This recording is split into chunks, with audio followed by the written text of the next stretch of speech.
Alright, so I'm here at my dad's aunt and uncle's house with a bunch of family that I haven't seen in a long time. You might be thinking, how is Sugar Daddy surviving as a vegan on Thanksgiving?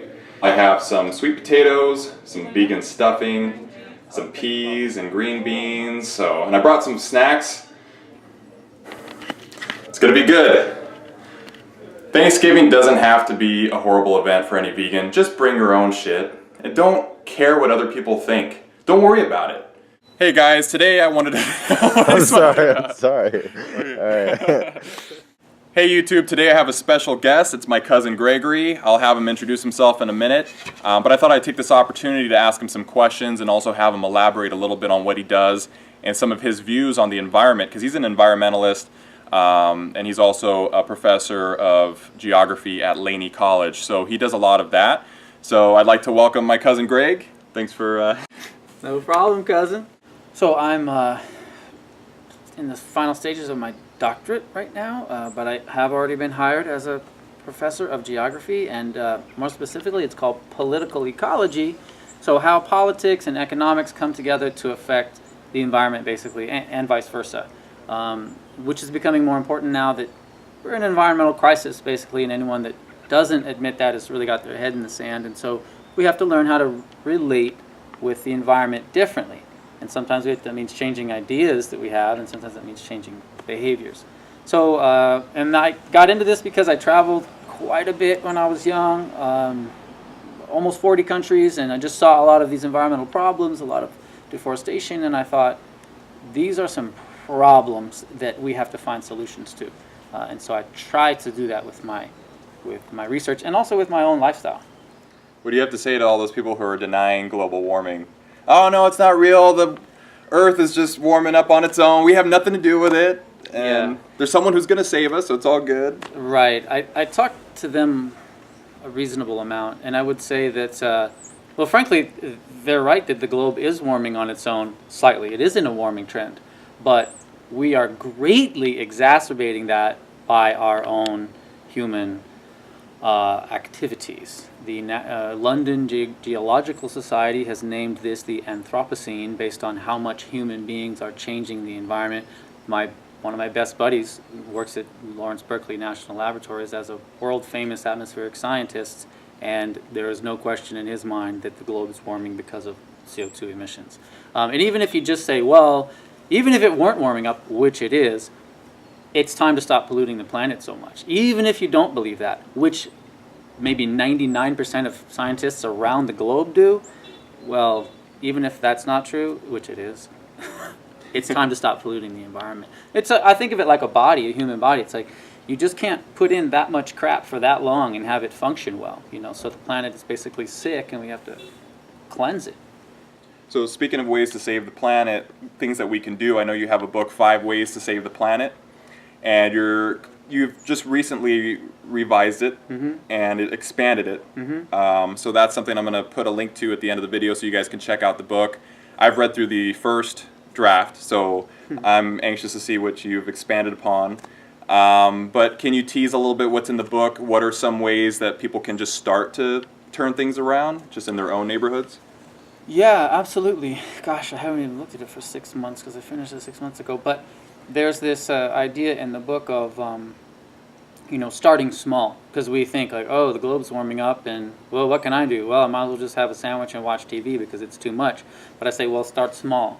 One thing is, if you shorten your shower by 1 minute a day, which is not that big of a deal. For me, that is, because my showers are about 90 seconds, so if I shorten it by a minute, that's 30-second shower. But if you're taking a 15-minute shower or a 10-minute shower and you shorten it by 1 minute, you save 1,000 gallons of water per year, and you save, about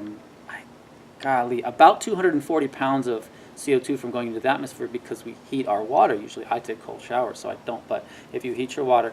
So just shortening your shower by 1 minute a day, that can happen.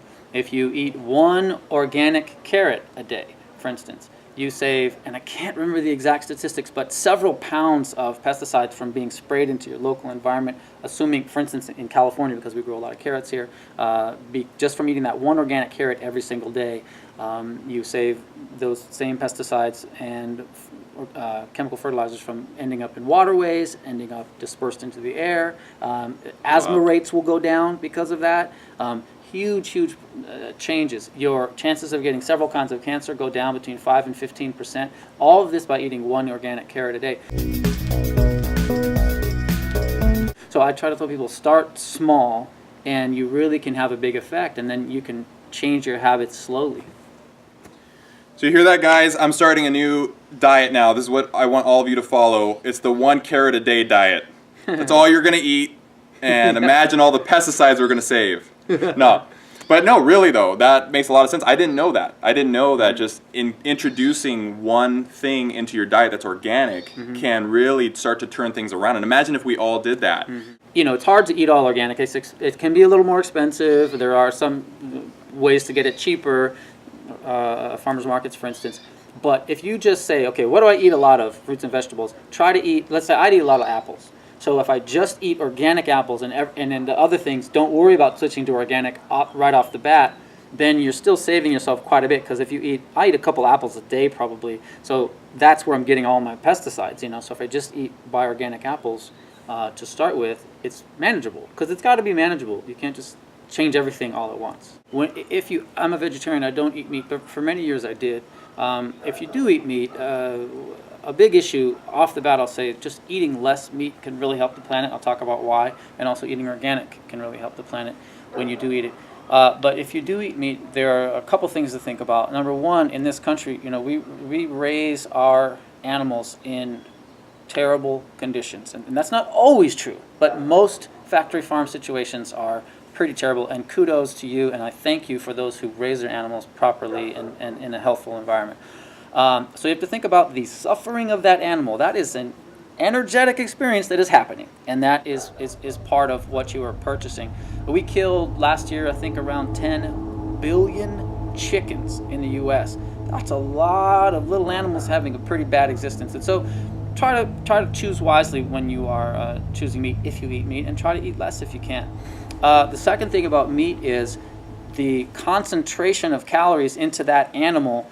You really end up losing a lot of calories that could have been of grains that could have been, or soybeans, could have been fed to a person because a lot of that animal's life cycle burns all those calories. And so people are starving while we're keeping 10 billion chickens alive every year. That's another thing to think about. Albert Einstein said the best, and this is a paraphrase, so pardon me, Albert, but the most important thing for human survival on the planet is converting to a vegetarian diet. And from what I know, he was pretty smart. And I look at it in a very logical way, too, like that. Just as far as the numbers, we have to convert to being vegetarians more and more and more. So it doesn't mean everyone has to be vegetarian right now, but eating a little less meat has a big effect. It's just a numbers game because eating vegetarian uses so many fewer resources than eating meat because of the concentration of calories, as I said, and also because the number one reason for deforestation right now is raising livestock. It can be to cut down the forest to graze cattle, or to cut down the forest to grow soybeans to feed cattle or to feed pigs. A lot of the forest cut down in Brazil grows soybeans to feed pigs in China. So there are connections that aren't always direct. Before I was vegan, I remember you kind of gave me some insights to some certain industries, like the whey industry. Whey protein, which I was really big on. I was all into the bodybuilding and doing my whey protein shakes, and he gave me some information about whey protein that just, you know, my mind just expanded, and I was like, wait a minute, maybe certain things aren't in our best interest. Some things are in the better interest of the industries, because a lot of the products that we purchase are byproducts of other products. Right. So I mean, it's business, and I understand that, and that's a big part of our economy, and it's great. That's also a beautiful part of the economy. But sometimes, you know, there's good choices. There's better and best. But you know, you told me about whey protein being a byproduct of cheese. Yeah. And that it's actually so toxic that you have to, you know, they can't put it into the sewers because it's illegal, because it's just so, it's so... Yeah, they used to put it onto fields that thought it would nourish crops, but nothing would grow. They fed it to pigs for a while, but a lot of the pigs were dying. And so they said, well, what are we going to do with this? Because it's 90% of the milk that you put into cheese making comes out as whey protein, which is green, first of all. It looks a little strange. So they said, well, let's process it a little further and put it in small amounts into every package and canned food you can imagine, because they need to dispose of it. And so they are disposing of it into the food supply, just like, frankly, the fluoride that we put into our water. But we won't get into that, which is a side product of the nitrate fertilizer industry. But so we have these waste products, as you said. It's just well said. We have a lot of waste products from a lot of industries that we have to get rid of, and the food industry finds ways to do that, and even to dress it up and act like it's good, like the 100% whey protein shakes. And I don't want to get into the details of why that does build bulk. It does. It is scientifically proven to build bulk, but the reason is not a good reason. I could also be 100 pounds heavier, but it's not always good to gain indiscriminate weight. So, it's an unhealthy byproduct, and it's a processed low-grade protein. And it costs too much money to ship out to the farm animals, so they package it up and feed it to us. You feed it to us, yep. And that's, I don't know about you, but that pisses me off. That kind of gets me mad. And whether it's true or not, I mean, just entertaining the thought is something that we really need to consider and take seriously, because this is our health that we're talking about. And really, I mean, I remember this was maybe a couple Thanksgivings ago, which is Thanksgiving today, by the way. But we talked about it, and I think you pointed out there were some cookies on the table, and you found that there was some whey in there, and you made a good point. You said, what are they trying to do, bulk us up and help us to build muscle with these cookies? Right. If it's really that great of a protein builder, muscle builder, is that why? Yeah, is why is it in these cookies? Is that why it's in this hot cocoa mix? Is that why it's in these crackers?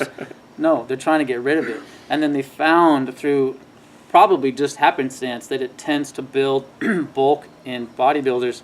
So they just started marketing it as that. And when it says 100% whey protein, I just thought that you might as well say 100% trash, because that's exactly what it is. It is trash. It is disposed from the cheese industry. And the cheese industry is a big industry. And for a long time, it was what the government cheese. I don't know if you heard that phrase, but that's what the government would hand out to people on welfare or on food assistance, and because it's certainly a nourishing food. There are issues with cheese too, but it's a nourishing food. So they had this massive industry and then all this waste, and they have something to do with it. And I understand you want to keep the economy running, but there's no need to hide the truth about these foods, because it ends up getting people sick and costing us even more. You want to keep the milk industry going, but then you hurt these people, and then there's billions of dollars in legal medical fees, so it doesn't help anymore. So would you say the best way to reform and to change this is pretty much vote with our dollar, and just where you choose to spend your money? Is that the biggest way that we can influence, or do you think that we can go above that and I don't know, riot? No, yeah, I mean, non-violent resistance is always good, but which I'm kidding, by the way. Yeah, I mean, our consumption, since we're the most consumptive country in the world, steering our consumption in a new direction is really quite helpful. You can vote with your dollars, and you can, vote with your fork. My daughters hopefully will vote when I have them. But yeah, that's probably the easiest way, because you don't have to talk to your congressman or write your congressman or get interested in that. That's another great way to do it. I really enjoyed that. This guy's just too happy. That's right. Okay. That was funny.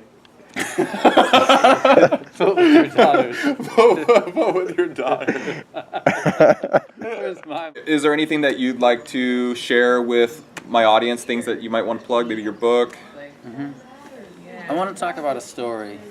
When I was 11 and I joined the circus, I'm just kidding. I was really like, Yeah. what? Yeah. Wait a minute, where's this going? No, sure. I mean, if you want more information on this and a really condensed sort of starter kit, I think my book is good for that. It's called 5 Ways to Save the Planet in Your Spare Time. Please get the newest edition, because there are 2 editions. And you can find that on Amazon or on my website, which is just my name. It's GregoryJSchwartz.com.